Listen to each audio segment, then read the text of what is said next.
Imamat pasal 10. Kematian Nadab dan Abihu. Kemudian anak-anak Harun, Nadab dan Abihu, masing-masing mengambil perbaraannya, membubuh api ke dalamnya, serta menaruh ukupan di atas api itu.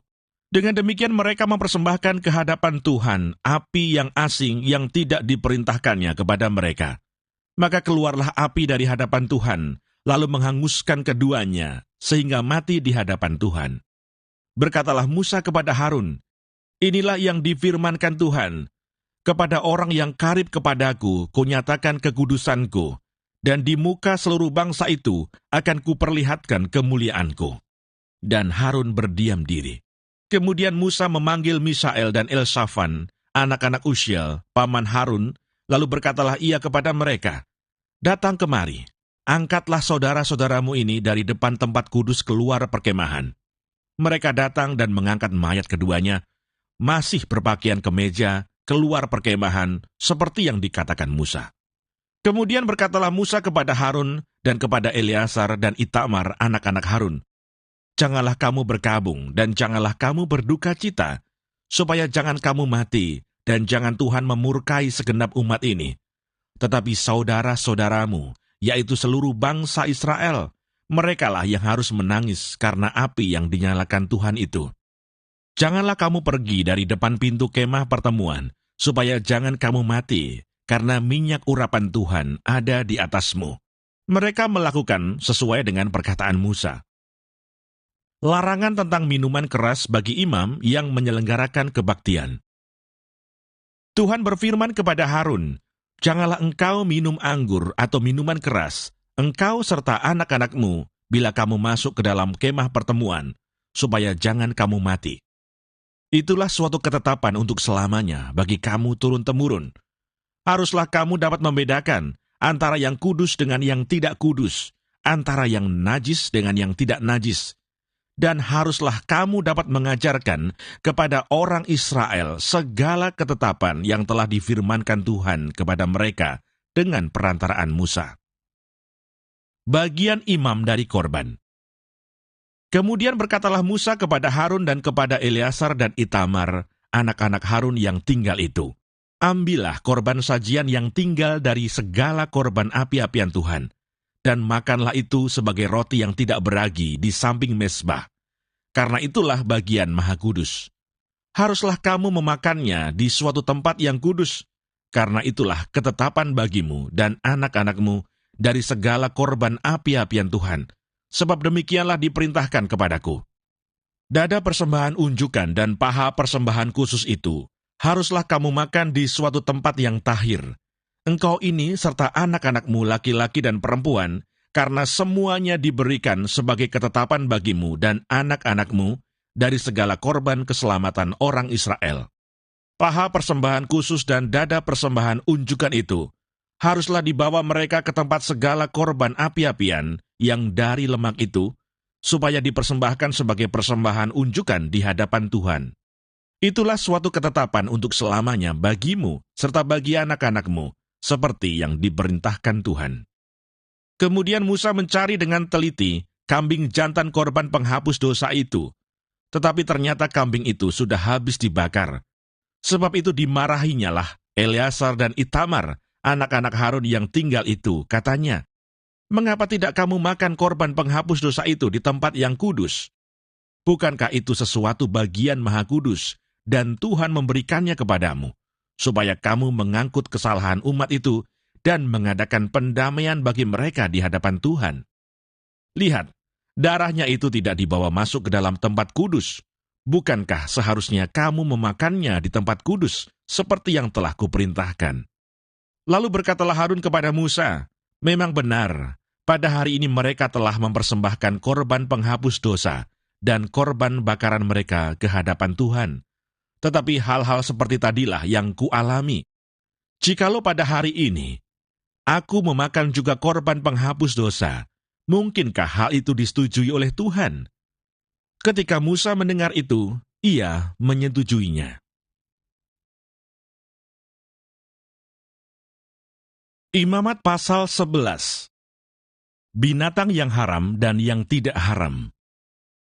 Lalu Tuhan berfirman kepada Musa dan Harun, katanya kepada mereka, "Katakanlah kepada orang Israel begini, inilah binatang-binatang yang boleh kamu makan dari segala binatang berkaki 4 yang ada di atas bumi. Setiap binatang yang berkuku belah, yaitu yang kukunya bersela panjang dan yang memamah biak, boleh kamu makan. Tetapi inilah yang tidak boleh kamu makan dari yang memamah biak, atau dari yang berkuku belah, unta, karena memang memamah biak, tetapi tidak berkuku belah. Haram itu bagimu. Juga pelanduk, karena memang memamah biak, tetapi tidak berkuku belah. Haram itu bagimu. Juga kelinci, karena memang memamah biak, tetapi tidak berkuku belah. Haram itu bagimu. Demikian juga babi hutan, karena memang berkuku belah, yaitu kukunya bersela panjang, tetapi tidak memamah biak. Haram itu bagimu. Daging binatang-binatang itu janganlah kamu makan, dan bangkainya janganlah kamu sentuh. Haram semuanya itu bagimu. Inilah yang boleh kamu makan dari segala yang hidup di dalam air. Segala yang bersirip dan bersisik di dalam air, di dalam lautan, dan di dalam sungai, itulah semuanya yang boleh kamu makan. Tetapi segala yang tidak bersirip atau bersisik di dalam lautan dan di dalam sungai, dari segala yang berkeriapan di dalam air, dan dari segala makhluk hidup yang ada di dalam air, semuanya itu kejijikan bagimu. Sesungguhnya haruslah semuanya itu kejijikan bagimu. Dagingnya janganlah kamu makan, dan bangkainya haruslah kamu jijikkan. Segala yang tidak bersirip dan tidak bersisik di dalam air adalah kejijikan bagimu. Inilah yang harus kamu jijikkan dari burung-burung. Janganlah dimakan karena semuanya itu adalah kejijikan. Burung rajawali, ering janggut dan elang laut, elang merah dan elang hitam menurut jenisnya. Setiap burung gagak menurut jenisnya. Burung unta, burung hantu, camar, dan elang sikap menurut jenisnya.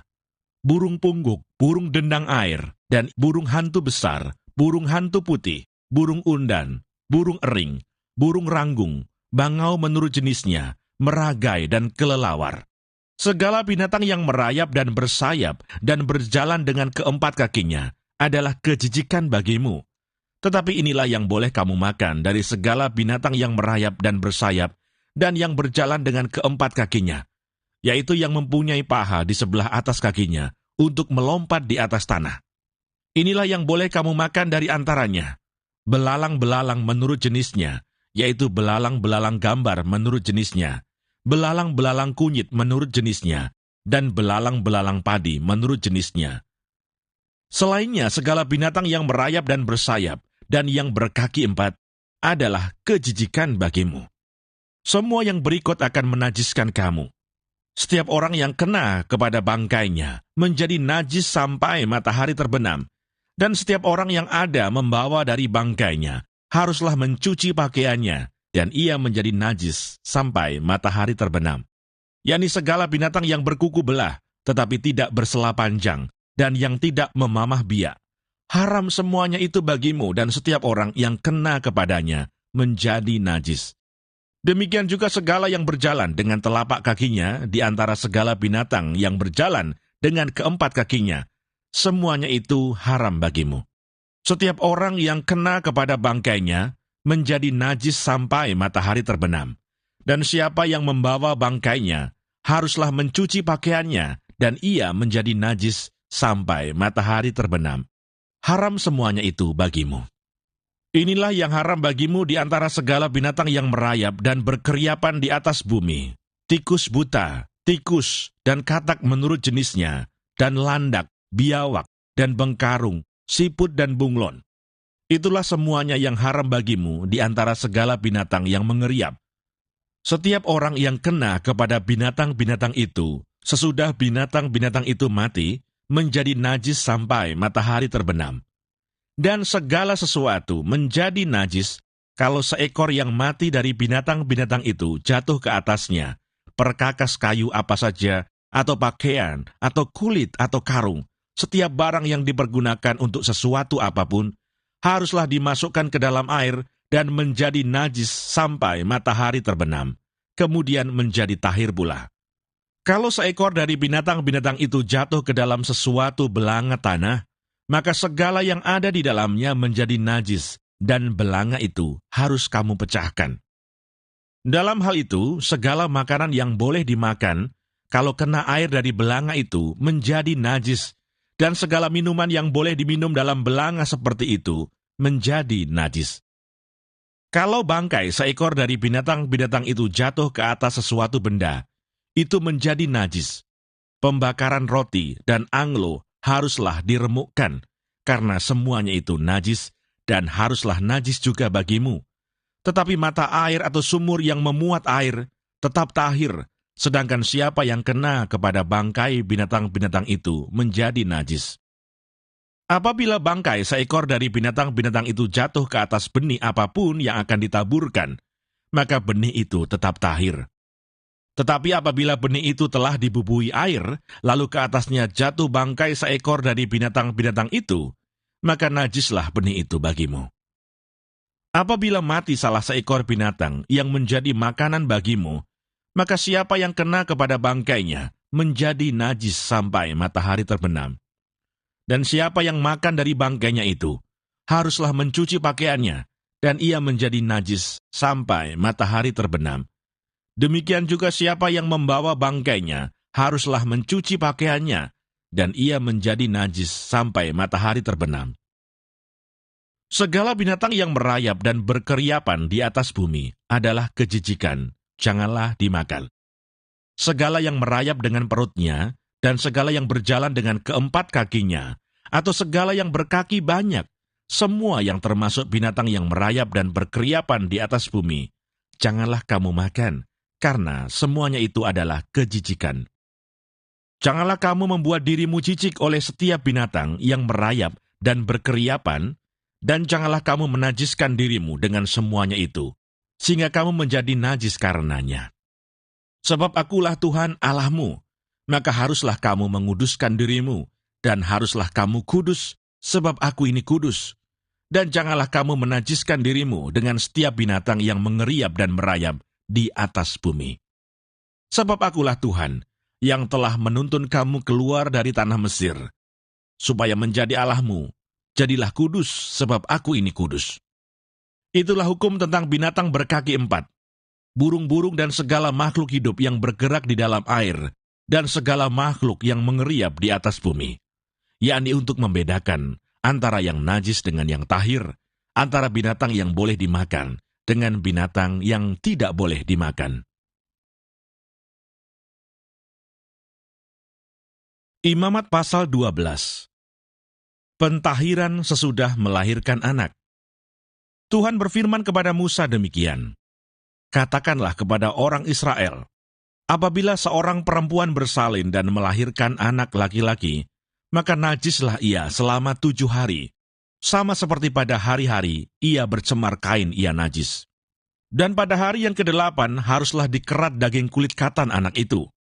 Selanjutnya 33 hari lamanya, perempuan itu harus tinggal menantikan pentahiran dari darah nifas.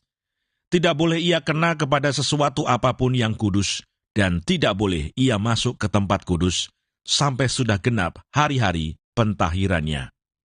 Tetapi jikalau ia melahirkan anak perempuan, maka najislah ia selama 2 minggu, sama seperti pada waktu ia bercemar kain. Selanjutnya 66 hari lamanya, ia harus tinggal menantikan pentahiran dari darah nifas.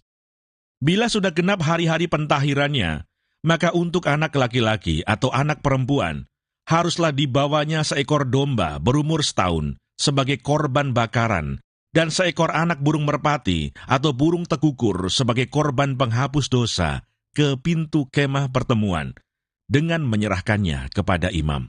Imam itu harus mempersembahkannya ke hadapan Tuhan, dan mengadakan pendamaian bagi perempuan itu. Demikianlah perempuan itu ditahirkan dari leleran darahnya. Itulah hukum tentang perempuan yang melahirkan anak laki-laki atau anak perempuan. Tetapi jikalau ia tidak mampu untuk menyediakan seekor kambing atau domba, maka haruslah ia mengambil 2 ekor burung tekukur atau 2 ekor anak burung merpati, yang seekor sebagai korban bakaran, dan yang seekor lagi sebagai korban penghapus dosa. Dan imam itu harus mengadakan pendamaian bagi perempuan itu, maka tahirlah ia.